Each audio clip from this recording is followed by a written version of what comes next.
ሂጃብ ስንል በነገራችን ላይ ንቃብና ሂጃብ ብለው የሚለዩ ሰዎች አሉ። ማን ነው የለያላቸው? የቆኛ ድርሻ ነው። የትም አገር ሴት የማላቀው ከተማ ሴት ጉግል አድርጌ የምበላው ሙስሊም ምግብ ቤት በእውነት የትም አሜሪካ ውስጥ እንኳን ሲሄድ እኔ ሬስቶራንት የምፈልገው የሙስሊም ምግብ ቤት። ለምን ሐራም ነገር አያደርጉም እነሱ። ሐላል ነው፣ ኤቭሪቲንግ ሐላል ነው የሚያደርጉ። ሚኒስትሩ በተደጋጋሚ በሙስሊም ተማሪዎች ላይ የሚያደርጉትን ጫና እየተመለከትን ነው የምንገኘው። አሰላሙ አለይኩም ወራህመቱላሂ ወበረካቱ። ሰላም ጤና ፍቅር በያላችሁበት የዓለም ጥግ ዳር ድንበር ድረስ አንዋነኝ እንደምናላችሁ ሁሉ የተከበራችሁ የአኑን የቁም ነገር ቤተሰቦች ዛሬም እንደተለመደው በቁም ነገር ባስተማሪ ወቅት ቪዲዮ ተመልሰን መጥተናል። ሁላችሁም አብራችሁን ቆዩ። ወደ ስፔን እንደምትመለከቱት በግ መስለው ሊገቡ የነበሩ ግለሰቦች በቁጥጥር ስር መዋላቸው በዚህ ሰዓት ሰምቷል። እነዚህ ሰዎች በቁጥጥር ስር የዋሉት በአልጄሪያ ሲሆን እንደምትመለከቱት ታዲያ በግ ለብሰው የበግ ልምድ ለብሰው እንደዚህ ወደ ስፔን ሊያቋርጡ ሲሉ አልጄሪያ ውስጥ በቁጥጥር ስር ውለዋል። የምን ሀገር ዜጋ እንደሆኑ እስካሁን ድረስ መረጃው ይፋ አላደረገም። ኢትዮጵያውያን እንደማይሆኑ ተስፋ አደርጋለሁ። ነገር ግን በጣም የሚያስቅና እጅግ በጣም የሚያስገርም ነው። እናንተ ስትመለከቷቸው በግ ይመስላሉ ወይስ አይመስሉም? ሐሳባችሁን በኮሜንት አሳውቀኝ። ነገር ግን ሶስቱም በቁጥጥር ስር ውለዋል። በጣም ያሳዝናል። እስቲ ከዚህ ጋር የተያያዘ አንድ ቪዲዮ እንመልከት። ተመልከቷቸው። እኚህ ሰዎች ናቸው፣ ግን በግ ይመስላሉ። ሻውን ዘ ሺፕ ከሚባለው አስቂኝ የልጆች ፊልም ላይ እንዳሉት በጎች ከላይ እስከ ታች ጸጉር ያለው ልብስ ለብሰው ፊታቸውም በግ እንዲመስል ጥቁር ቀብተው ወደ ስፔን ለመግባት ስደት ቢጀምሩም ሊቢያ ላይ በቁጥጥር ስር ውለዋል። እነዚህ ሰዎች የምን ሀገር ዜጋ እንደሆኑ አልታወቁም። እንደምታዩቸው በግ ነው የሚመስሉት። እውነትም በግ ነው የሚመስሉት። ያው አላማቸውና ሐሳባቸው የተሻለ ሀገር ሄደው የራሳቸውንም የቤተሰባቸውንም ህይወት ለመለወጥ ነበረ። ከዚህ ጋርም ተያይዞ ብዙ ሰዎች በተለያየ ህገወጥ ስደት ሲያደርጉ በርካቶች ሞተዋል፣ በርካቶች ለእስር ተደርገዋል፣ በርካቶችም በእነሱ ተይዘው ታፍነው ማለት ነው ቤተሰብ ብር አምጡ እየተባሉ እየተበዘበዙ ይገኛሉ።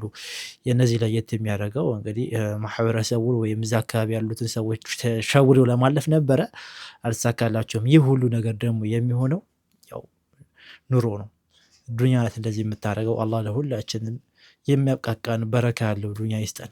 የትም አገር ሴት የማላቀው ከተማ ሴት ጉግል አድርጌ የምበላው ሙስሊም ምግብ ቤት በእውነት የትም አሜሪካ ውስጥ እንኳን ሲሄድ እኔ ሬስቶራንት የምፈልገው የሙስሊም ምግብ ቤት። ለምን ሐራም ነገር አያደርጉም እነሱ። ሐላል ነው፣ ኤቭሪቲንግ ሐላል ነው የሚያደርጉት። ስጋ አምኜ የምበላው እኔ ሙስሊም ቤት ነው። ወደድክም ጠላ ንጽህና አለው ምግባቸው፣ ንጽህና አለው። ወይ የፍየል ስጋ ነው ወይ የበግ ስጋ ነው የምታገኘው። ራይስ በዶሮ በፍየል ስጋ። በእውነት የምሬን ነው የምላቸው፣ እግዚአብሔር ምስክሬ ነው። እኔ የትም ሀገር አሜሪካ ውስጥ የሆነ ቦታ ሲሄድ ሰርች አድርጌ መጀመር ካጣው ነው የአሜሪካ ምግብ የምበላው እንጂ ሙስሊም ምግብ ቤት ነው በላው። ጨዋ ናቸው፣ ንጹህ ነው። ለገንዘብ ብሎ ሐራም ነገር ቆሻሻ ነገር አያረጉ። በጣም ነው በቃ ደስ የሚሉኝ። በጣም በቃ ምግባቸው ንጹህ ነው። እኔ የትም ቦታ ስትሄዱ የሙስሊም ምግብ ቤት ብሉ፣ ንጹህ ነው ምግባቸው። አንደኛ በጣም አምላካቸውን ይፈራሉ። ፈርተው ነው የሚኖሩት። ይሄ ዝም ብሎ ሙስሊም ስለ ይሄ ዝም ብሎ ሂጃብ ሳያደርግ ምናምን እየዘለለ የሚኖረው በየጭፈራ ቤቱ የሚጨፍረውን አይደለም። ስሟ መሐመድ ወይ ፋጡማ ተብላ በየክለቡ ምናምን የምትዘለዋን አይደለም። እንደሱ አይነቷን አይደለም ለኔ። እሱ ኦልሬዲ ከአምላኩ የሸፈተ ነው። የሸፈተውን አይደለም ማለት ግን በቃ ፎሎ የሚያደርግ ፈርሃ አላህን የሚፈራ ሰላት የሚሰግድ ሂጃቧን በትክክል ያደረገች እንደዛ አይነት ሙስሊሞች ምግብ ቤታቸውም ስትሄድ ገንዘብ አስቀምጠ ራሱ አይነኩብህ። ገንዘብ በአደራ $1,000,000 ወስደ ሙስሊም ሴትም ትሁን ወንድ ጋር ካስቀመጥክ ከአመት በኋላ ብትመጣ 1 ብር ሳይነካ ይሰጠዋል። ይሄ በትክክል ነው የምነግርህ፣ በትክክል። እኔ አዲስ አበባ እያለሁ ምግብ የምበላው የሙስሊም ምግብ ቤት ነው የምበላው። እኔ በጣም ነው የምወዳቸው ሙስሊም፣ በጣም ነው የምወደው ነው በእውነት። ጓደኞቼ ሙስሊሞች ናቸው በጣም።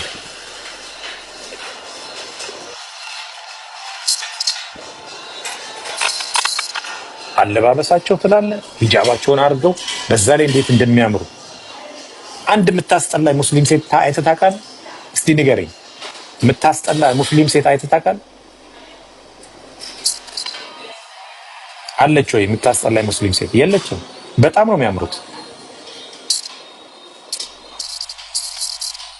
ስለዚህ በቃ ሲወጡ ምናምን አይናቸው ትላለህ፣ ጸጉራቸውን እንኳን አይተናናቅም በሂጃብ ትላለህ።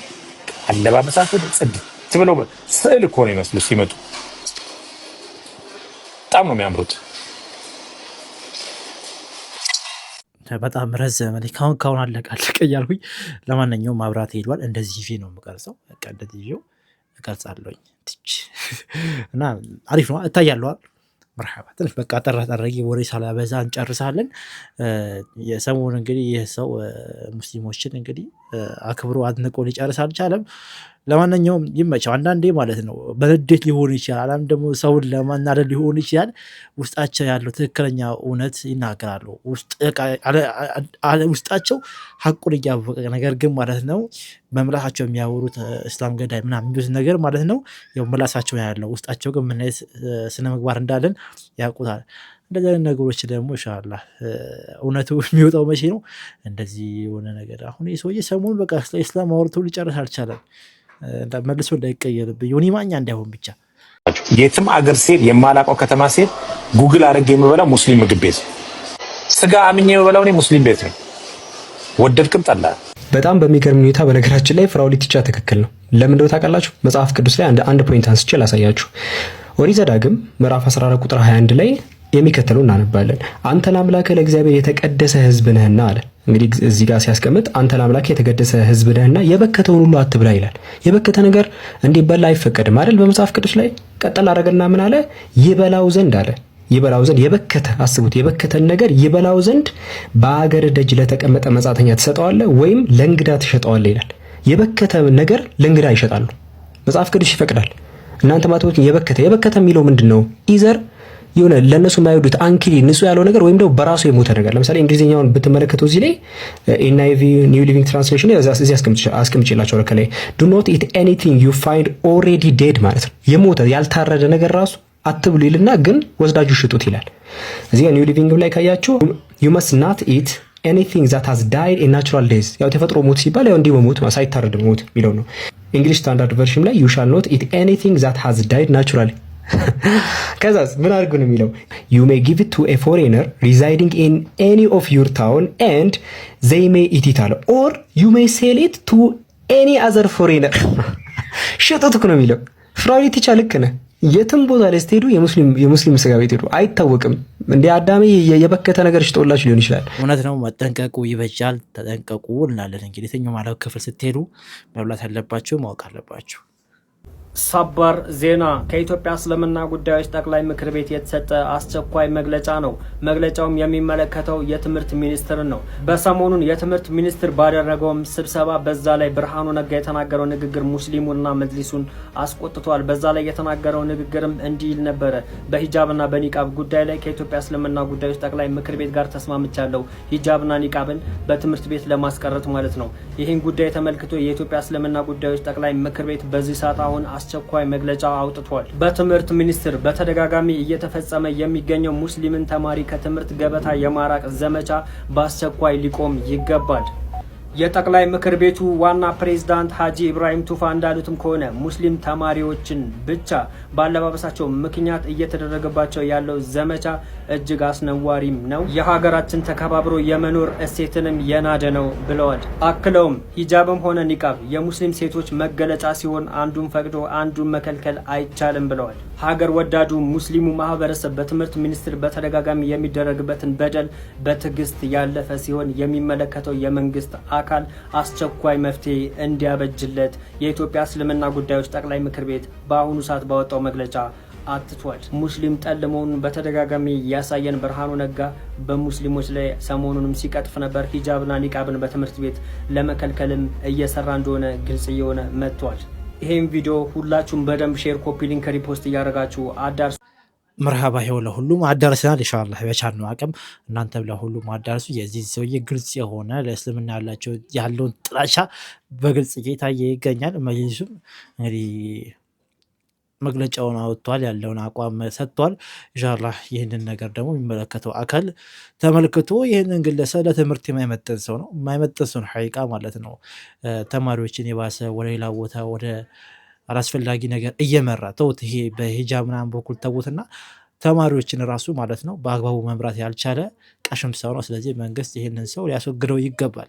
ሂጃብ ስንል በነገራችን ላይ ንቃብና ሂጃብ ብሎ የሚለዩ ሰዎች አሉ።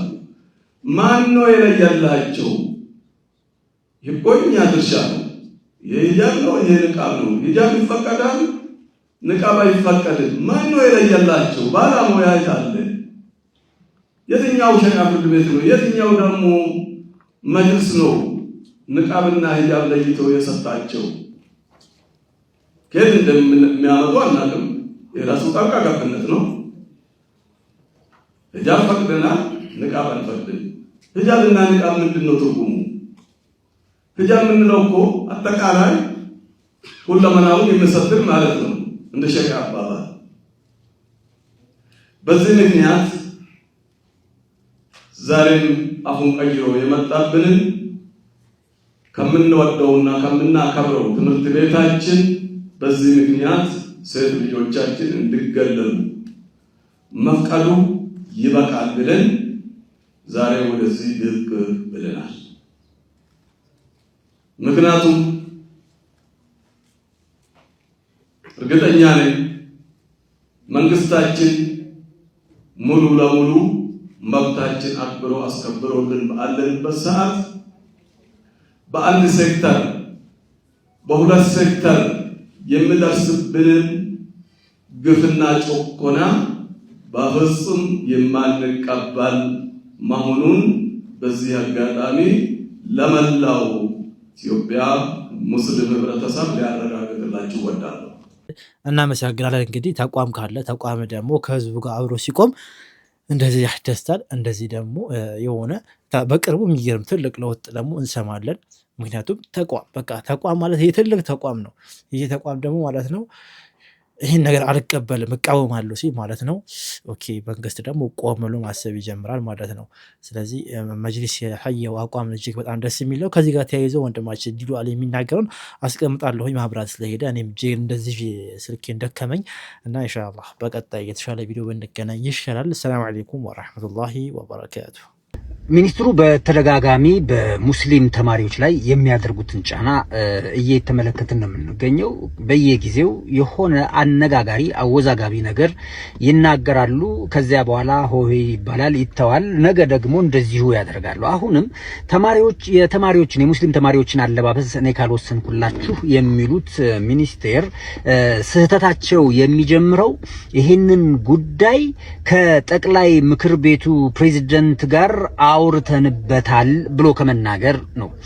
እንግዲህ ይሄንን ስንሰማ እኛም ሼህ ሀጂን ሄደን ለማናገር ሞክረን ነበረ። በፍጹም ከኔ ጋር አልተነጋገሩም። እንደውም ስልክ ደውለውላቸው እንደሆነ ብሉ ገልጸውልናል።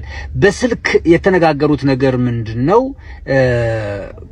መቼ ነው ከኛ ጋር የተነጋገርከው የሚል ጥያቄ ሲጠየቁ ሚኒስትሩ ያሉት ነገር ምንድነው?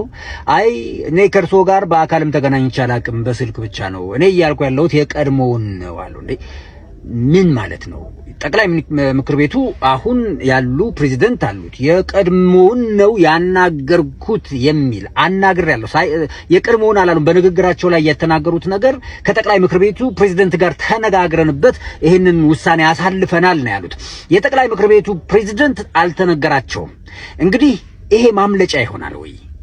እንደው ክቡር ሚኒስቴር አሁን ላይ ያሉትን የጠቅላይ ምክር ቤቱ ፕሬዝዳንት ማን እንደሆኑ ሳያውቁ ነው እንደዚህ ቦታ ላይ የተቀመጡት? ኖርማሊ ያውቃሉ ብዬ እኔም አሁን ለመገመት እቸገራለሁ። ምክንያቱም ጠቅላይ ምክር ቤቱን ላለማናገር በተደጋጋሚ በኢድ ቀን፣ በአረፋ ቀን፣ በዓላት የሙስሊም በዓላት በሆኑበት ቀን ፈተና ስታወጡ እኮ ስለ ጠቅላይ ምክር ቤቱ ምንም አይነት ዕውቀት እንደሌላችሁ ማሳያ ነው። አሁንም ቢሆን ይሄ ማለት ህዝበ ሙስሊሙን መናቅ ጭምር ነው። የህዝበ ሙስሊሙን መሪ አላውቅም ከሚል የሚመጣ ከዛ የመነጨ ችግር ነው። በዛሬው መግለጫቸው በዚህ ጉዳይ ላይ ጠንከር ያለ መግለጫ ይሰጣሉ ብዬ አስባለሁ። በአጋጣሚ በስራ ምክንያት ሀገሩ አዲስ አበባ ባለመሆኔ አልተገኘሁም። ነገር ግን እንደዛው የቴሌቪዥን ባለሙያዎቻችን ተገኝተዋል። እዛ ላይ የሚነሱ ሐሳቦችን ወደ እናንተ የምናደርስ ይሆናል። ነገር ግን አሁንም በተደጋጋሚ የሚደርስብን በሚኒስትሩ በትምህርት ሚኒስትሩ ጫና በሚደርስብን እንግልትና መገፋት እንዲቆም የበኩላችንን አስተዋጽኦ ልናደርግ ይገባል።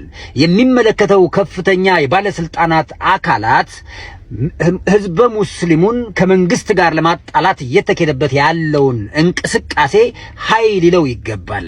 ጠቅላይ ምክር ቤቱም በዚህ ደረጃ ስሙ ስለጠፋ ሊጠይቅ ይገባል። እኒህን ሰው የምናውቃቸው ሙስሊሙ ላይ ጫና ያደርጋሉ፣ ሙስሊም ጥላቻ ያለበት ተብሎ ሲጠየቁ አያቴ እኮ ሙስሊም ናት የሚሉ ናቸው። ይህቺ ነገር የተለመደች ናት። ባለፈው ያያዘ ልደታ አክስቴ እኮ ሙስሊም ናት አሉ። ስለዚህ አያትህ ሙስሊም መሆናቸው፣ ልጅህ ባለቤትህ ሙስሊም መሆኗ እናንተን ከሙስሊም ጥላቻ ሊያስቆማችሁ አልቻለም። አሁንም ጥላቻ አለባችሁ። ያ ማለት አያቶትን ይጠላሉ፣ ያ ማለት አክስትህን ትጠላለህ እንደማለትም ጭምር ነው። አሁንም እንዲህ ያለ አወዛጋቢ እንቅስቃሴያቸው እንዲቆም ህግ ሀይ እንዲላቸው እንጠይቃለን። እናመሰግናለን።